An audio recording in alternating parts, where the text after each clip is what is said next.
Yes, we are into part 2, which is looking at value chain analysis. And I can't overstate the importance of value chain analysis. It's extremely important to this course. But the good thing about it, value chain analysis is just daily life. And I want to re-emphasize the point I made, folks.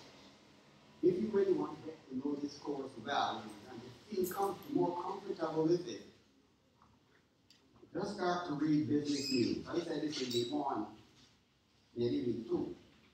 But just start to read business news. This is the BBC News, New York Times, Financial Times, The Economist, even Caribbean news. Right? Read any Caribbean business, Barbados, St. Lucia business. Just read business news, international business news, folks. And you'll be amazed how these concepts we're talking about are a normal part of business life. They might not use this Fred David's terms of an EFE or IFE, but surely things about competitiveness, competitive advantage, external assessment, market share, market expansion. All of these issues are issues that are dealt with in normal business. So I'm urging you to find time to even not read it, but listen to business news a lot more, and it really helps you to bring a lot of these things into perspective. But as I said, value chain analysis that we will look at now, it is just a normal way of life. Things that happen every day around us. We might not identify it as value chain analysis, but it really is as daily business. Somebody open a shop, value chain analysis is involved. The people, vendors that drive in vehicles on the road, selling food alongside the road, they're also involved in value chain analysis, right? So I want you to see it as a normal part of life. We are just putting it in a particular theoretical context. Now, I want to say any students who are having challenges accessing e-learning, please send me an email today or tomorrow. Send me an email, let me know that you're having challenges with access to e-learning, and then I will give you the guidance as to how you can go forward. So I hope that, as I said in the email, that you should have read ahead the value chain analysis in preparation for today's session. So that, as I said, research has shown when you read ahead, you study a topic ahead of the class, it actually aids in permanent memory. You memorize a lot more, and it further enhances your ability to understand the subject areas that we are dealing with. So straight away we are saying here, the value chain relates to competitive markets. That's the key thing. It's an open market, they are competing firms. And we are saying the higher a company's costs are above those of the rivals, the more competitively vulnerable it becomes. Right? So it is saying, if your firm is competing in a particular market and your costs of operation are higher than the other competitors, you're vulnerable.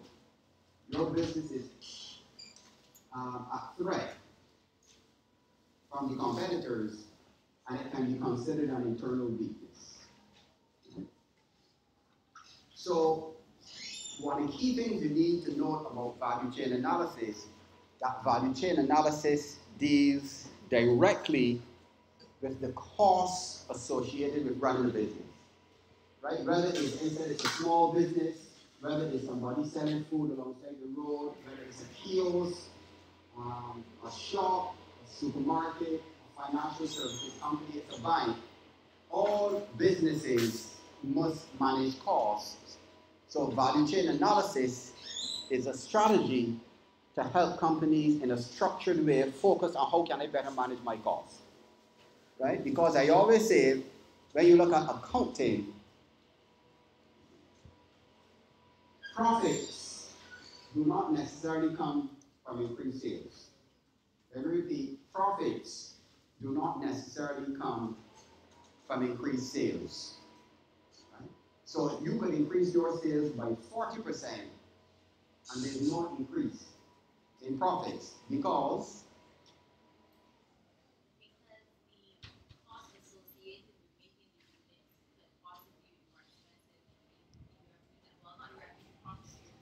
Right, so as your sales are increasing, your costs are increasing at the same rate.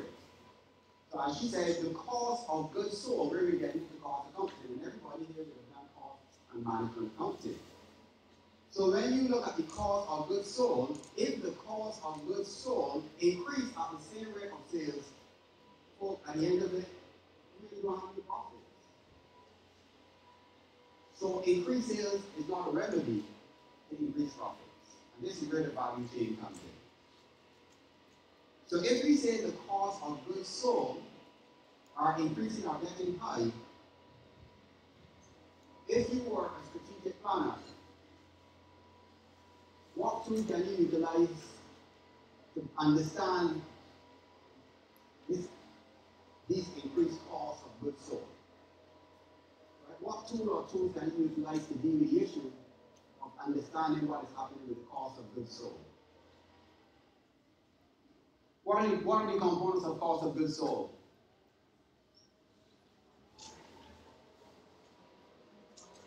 Your sales, your supply, you say purchases, right? Your purchases, your supplies. It could be variable costs, staff that work in production. What else? Inventory. Inventory from what perspective?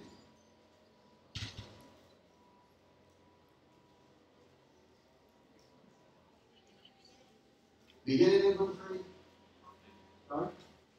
Rents payable, right? So there could be various costs associated with producing goods and services. So you would need to be able to identify where then are my cost disadvantages or cost advantages.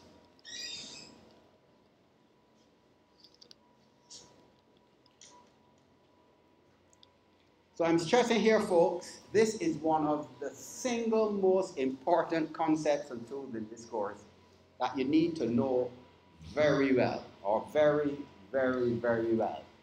And that's why I sent out the email to you to know that. Now, there are some key terms in value chain analysis that you need to know very well, and by next week I'll test you on them. And these generally come up in your exam in one way or the other. There's something called strategic cost analysis. Strategic cost analysis.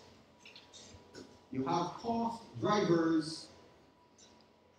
You have cost advantages, cost disadvantages, and then we'll look at the structure of the value chain, primary and secondary value chain, which I know students here will know. But these are the first four of some key concepts that you need to know. So for those who read ahead, my friend here, yes sir. Yes. Yes, sir. What is strategic cost analysis? Is one of the first things that you get in this slide. What is strategic cost analysis? Right in the back here. Next to you. Yes, sir. What is strategic cost analysis?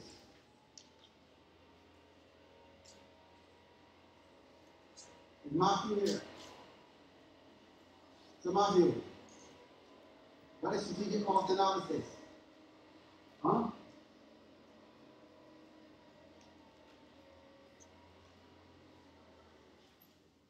Yeah.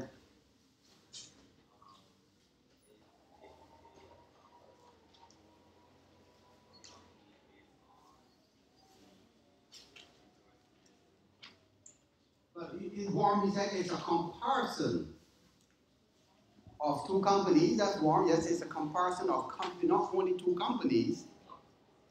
Let's hear somebody else to say something.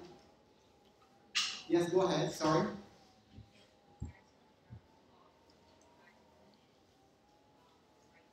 Right. It's a comparison. She's saying it's a comparison of a firm's costs in relation to its rivals. I would add something to it. It's a comparison of a firm's cost unit by unit. That's what distinguishes value chain analysis. Comparison of a firm's cost unit by unit in relation to its rivals unit by unit cost also. So one might be interested if I can find out the unit by unit costs of my competitors, especially in manufacturing environments. Whether you're manufacturing tables, phones, food, houses. Why do I want to find out my competitors' costs?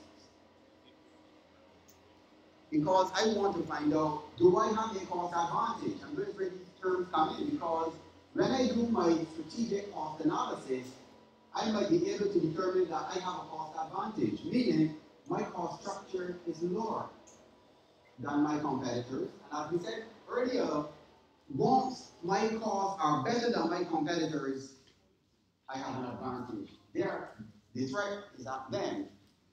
If the alternative was, I had cost disadvantages, they have the advantage on me. Right? So that's why, I don't know if you're aware, in supermarkets, there are always people going around supermarkets trying to take note of the cost of the competitors. So people actually go around looking at the prices of items in supermarkets. They don't just randomly put costs out there. They're comparing with the competitors. So when you see $15.99 and $15.95 and $15.90, you find nearly everybody got these similar costs, these similar prices. It's because they are making comparisons and want to tell the customers, my price is better, and giving you more value for money. Right? So this value proposition is something that is going to be important. So one of the things I said before, and I will stress, cost and price are two different things. Right? But students get cost and price mixed up, and I restated, I know I said it before. The cost is what is associated with production, the cost of supplies you buy. But the price is what customers pay. So value chain focuses on cost largely to make sure that the company is able to offer the best prices.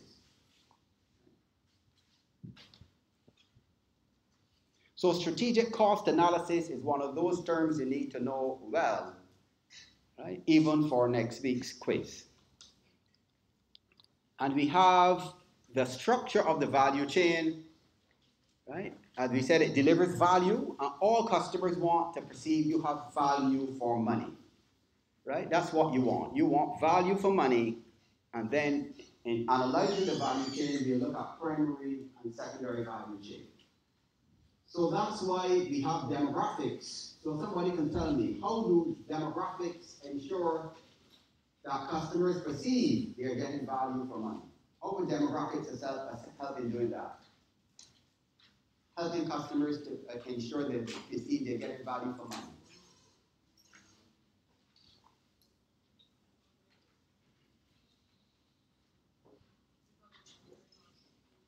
Sorry? Correct, right. Right, so each group would have its own preferences, and each group would have its own needs. So once I can satisfy the needs and preferences of the different groups, and they perceive they're getting value for money, some people might put the judgment it is expensive. But again, people buy what they feel they get value for money. So if you're buying a Ferrari or Lamborghini or one of the high-end Porsches, one of those cars could be 250,000 US at a minimum, some 500,000 US. So why would somebody buy a car for $500,000 US? Because they have the money? It's more than that. Sorry? Is it buying a... Yeah. She got harassing me the whole morning. Yeah, so which is correct. Well, I mean, like, so in buying a car for $500,000, the need is not only performance, but the image, you know, and some people like to be associated with brands and image. Some people like comfort. But I think when you're buying a Ferrari or a Lamborghini for $500,000, that is more that you group you're in. This is what you drive, you know. You know, this is what you drive. But they could buy something else cheaper that is just as comfortable. But at that level now, it's like, we are there. But they only produce X amount, and it's only limited amounts they produce every year, so anybody don't have them. So you would know maybe 1,000 people in the world would buy one each year, and you're one and lucky one. So it's a statement as to how wealthy I am, and I'm no part of that group. So people who buy brand actually buy brand not because it's just comfortable, but most people buy brand to protect an image about you. Right? So when the ladies buy all the brand names and or maybe what kind of brands that you ladies like to buy to get the image. You buy, what kind of buy there? The Gucci and the Michael Kors, right? Coach and the Ready Rihanna and the perfumes and everything, you know. Sorry? And then what they do then, they don't, the label can't be turned in, you know, when you walk in, the label cannot be inward, the label has to be outward, that everybody sees, I'm wearing a particular brand, a bike has a brand, you know, or the belt. You need to see the buckles, that is a particular brand name, right? So, and the shoes, the shoes must have a particular stamp that you can see what it is. But, so folks, human beings are really interesting, very interesting when it comes to buying. But at the point she said, is about what people prefer and their needs. And once people have that preference and the need, they will pay whatever they want for it.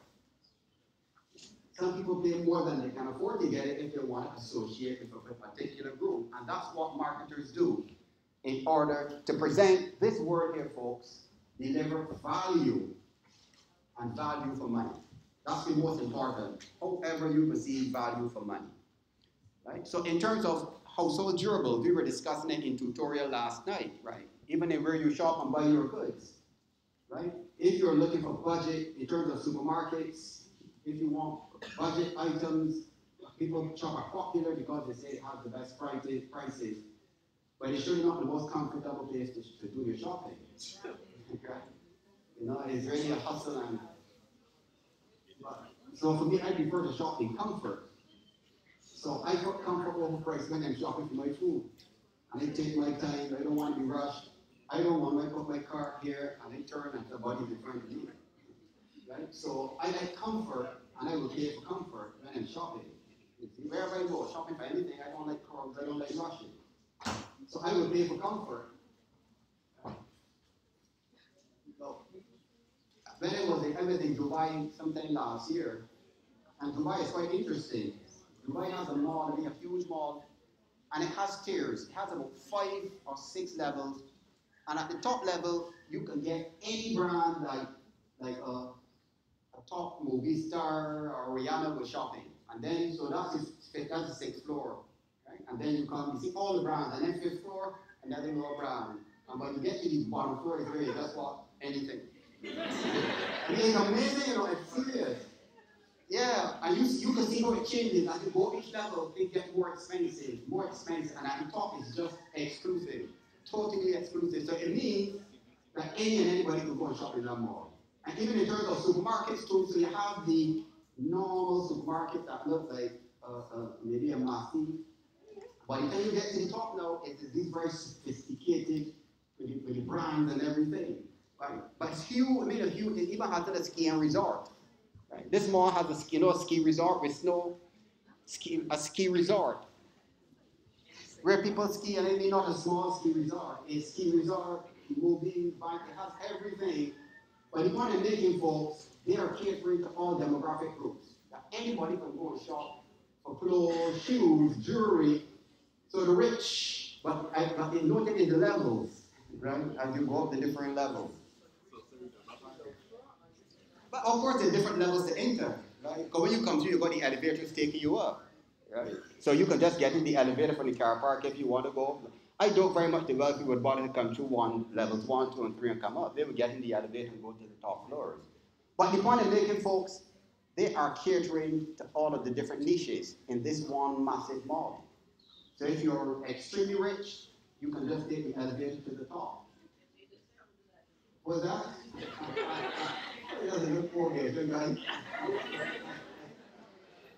It doesn't look poor here. I jumped in the book about egg. What's that? Oh.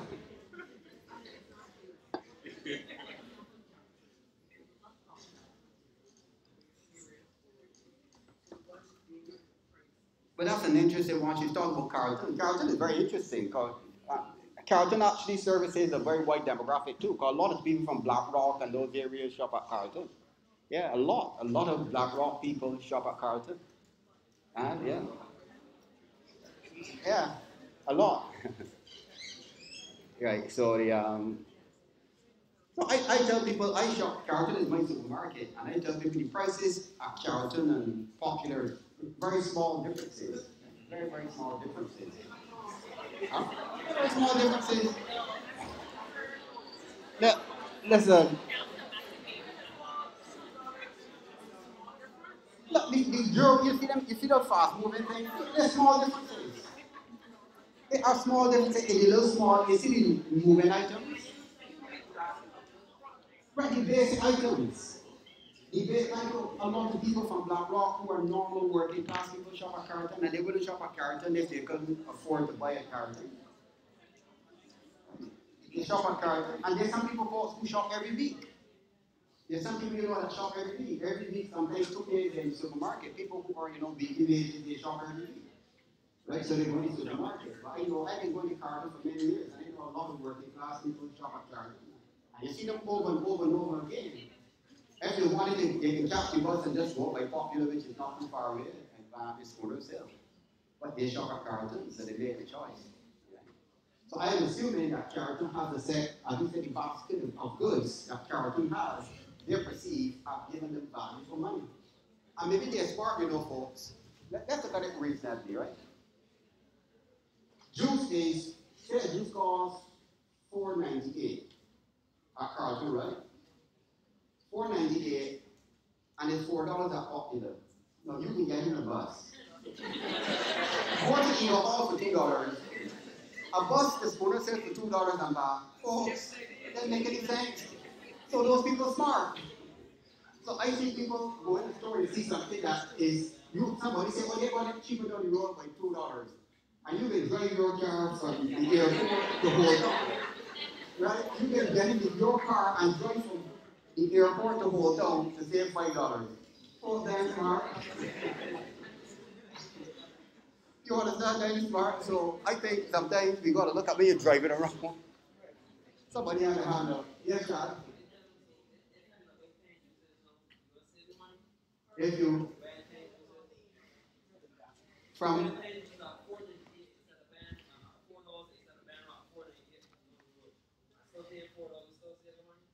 10 juices from where? It depends on if you got in transport to travel with 10 juices, you see. But a lot of people who you find out working class, they have the right. So a lot of people you find they just walk and catch bus. So so they might not be able to. You see, so I thought, you see, I think the point you're making here is that people's preferences, people are smart, people who have low incomes are smart, and we think, they work out things, about the time it takes for them, time is important too, so the time it takes for them to run around to try to save $2, and the energy, and they come home and they're hungry and they're tired. So these people are smart, so they work out things in terms of, and they're smarter than we think they are, So, sorry, and they spend it very, very wisely, right? They're very smart and very wise in how they spend money. But so what I'm saying, folks, in value chain analysis, what we try to do, as your colleague said, we try to identify competitors for the different demographic groups, right?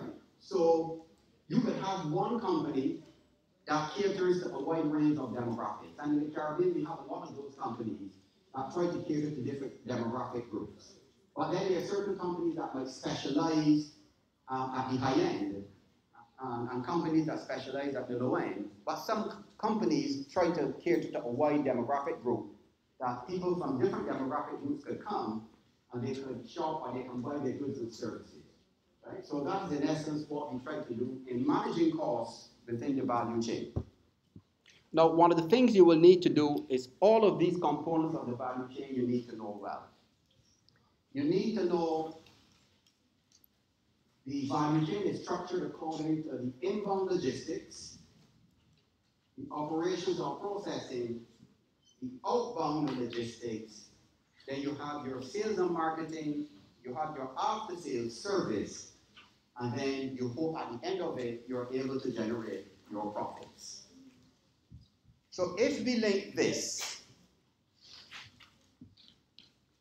if you look at the components very carefully, the value chain analysis, and this is a very important point, the value chain analysis, we said, has a key component that looks at strategic cost analysis. So it focuses on cost. And then we are saying here, in this process of buying supplies to service, is the objective of making profit.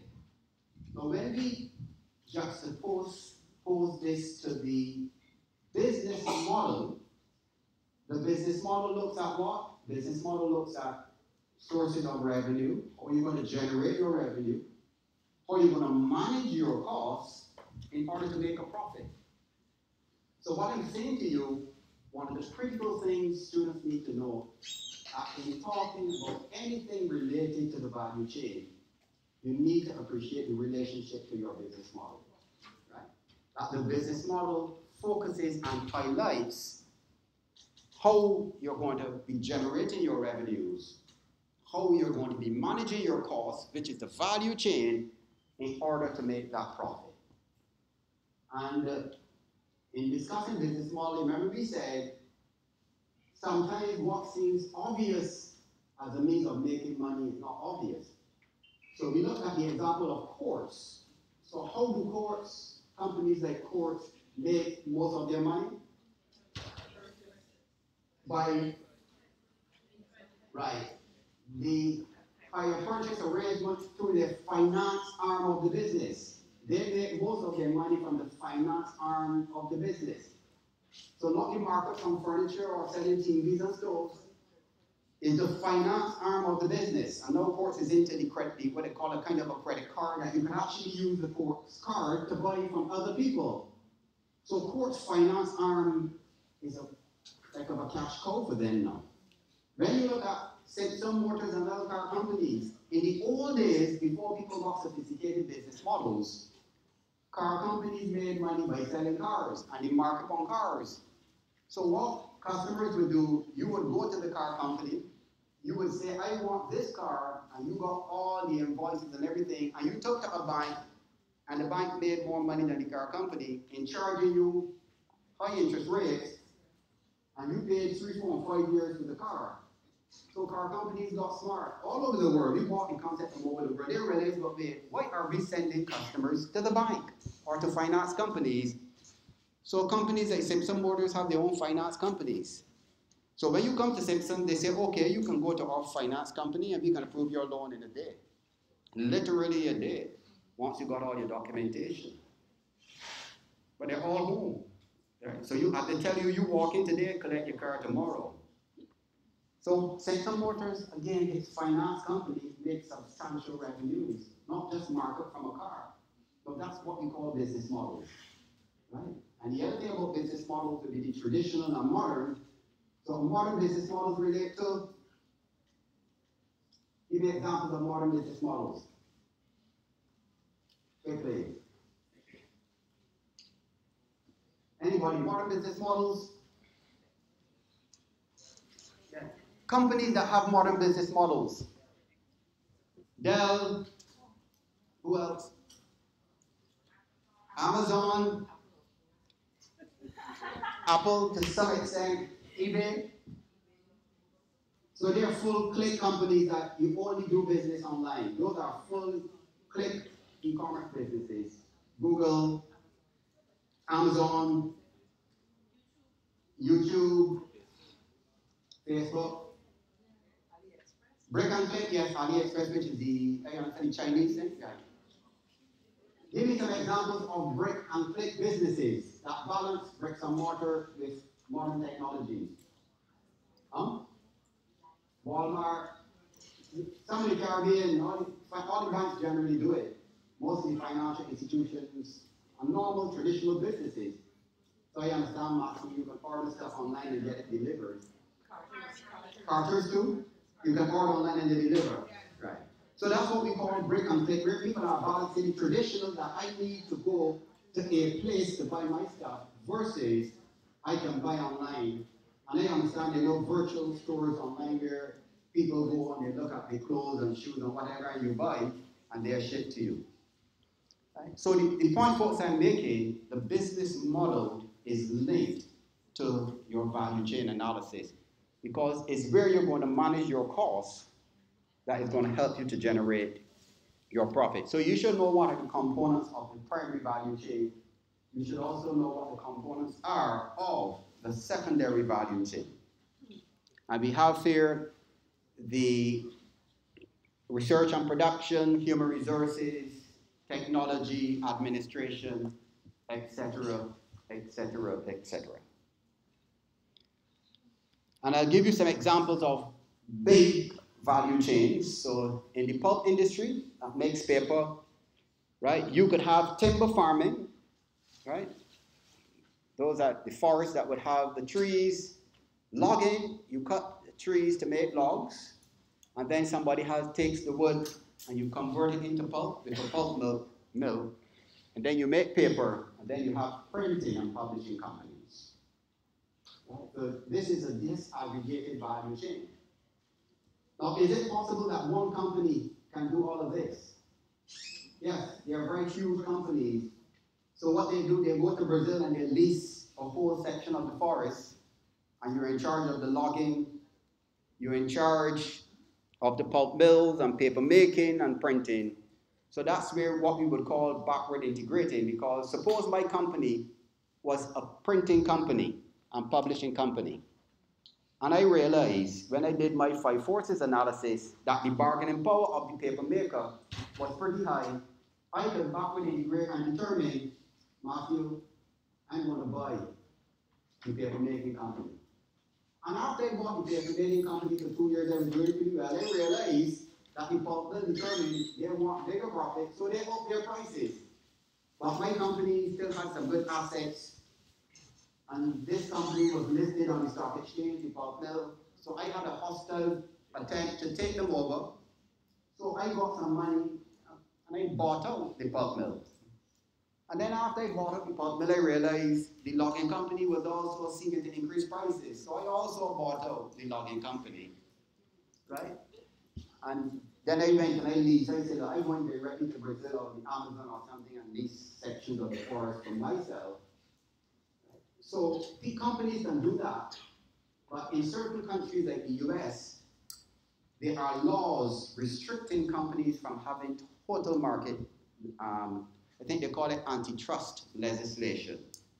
So if they see a company trying to dominate the market, people can bring charges against them in the courts. And some years ago, I don't know if some of you might be too young to remember, but when Microsoft, with Windows and those was becoming very powerful, a number of companies said they were dominating the market, and they went to court, and they actually broke up Microsoft. They broke it up into sections and said, no, you cannot have such a monopoly. And so Microsoft has to be broken into separate companies to allow other firms to be able to compete. So whenever it comes up in the US, I'm not sure if there are many other countries in the world that would have such tight, I think the Europeans might have such regulations. This is another example, retail sales, you're selling furniture or things like that, versus wholesale. Right? So versus assembly. So there are companies who are wholesaling companies that might have retail outlets. So the case of cable and wireless, that became Line. So there was a time when Line, all of the sales outlets were owned by Line.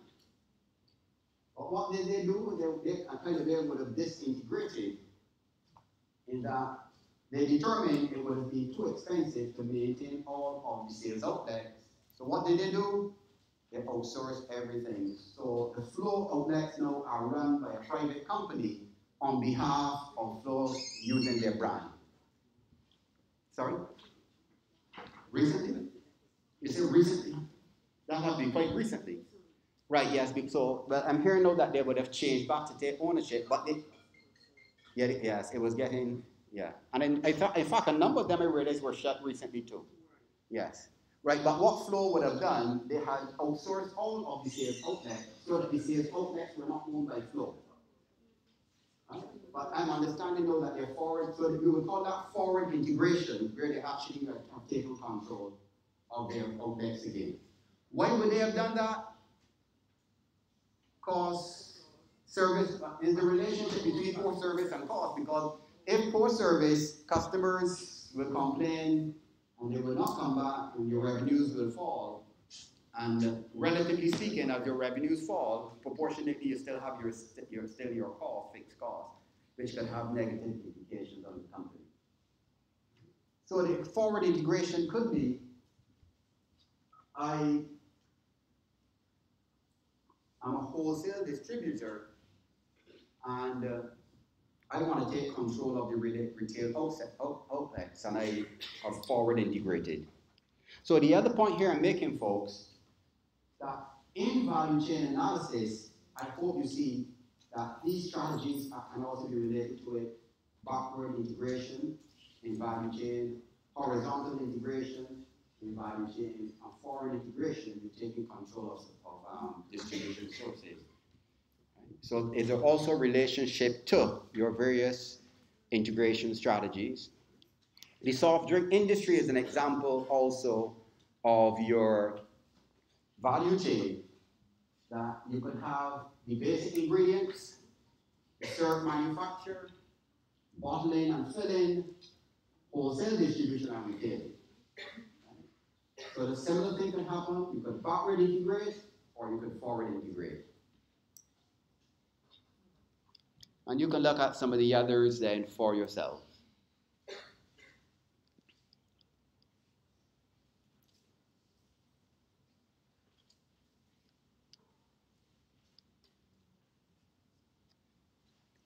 So that in essence would be the key components of value chain.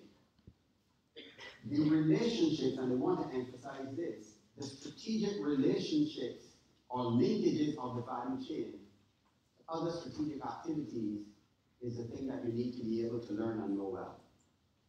Right? The competitiveness, the rivalry among competing firms, so depending on the level of competitiveness, it makes the activity of strategic cost analysis difficult. So the more competitors, the more difficult it is for you to be able to do the strategic cost analysis, where you're trying to get an idea of the costs of your competitors. Now, there are the cost drivers we spoke about earlier.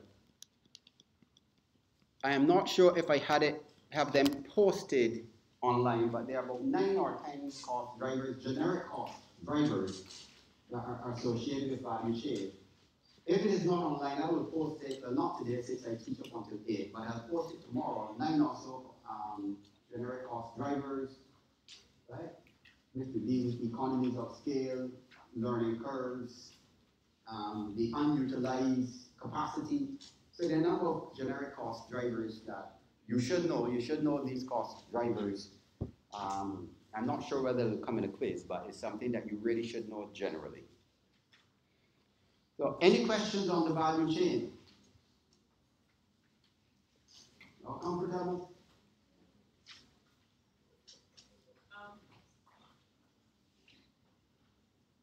You gave us most of the examples that you gave us was like for manufacturing. What about you can deal with service? I know that they may have a few with service. Yeah. You see, but in service, yeah, the issue of manning costs of goods sold is not as complex in a service environment. So like in financial services, you know, if you look at banks and financial institutions, it is not such of a big issue. You see, that's why we try to focus a lot on the manufacturing environments. On the cost structure in financial services, in terms of your ongoing operating costs, the main thing would be basically staff and your technical resources, right? Legal firms, the main resource would be your human resources. But this is a better using manufacturing in these types of environments, right? But what we'll do in tutorials, when we look at other things, we're actually going to deal with certain the service environments. We're going to deal with service environments in the service, and that's a very good question, but we'll deal with that after we get the basics of value chain. When we are looking at really live examples, we'll look at the service. How do you analyze a service value chain? But it's a very good question.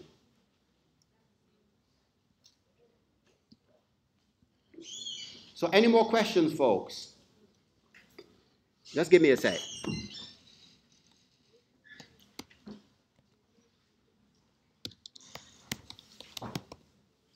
Today is 8th, right?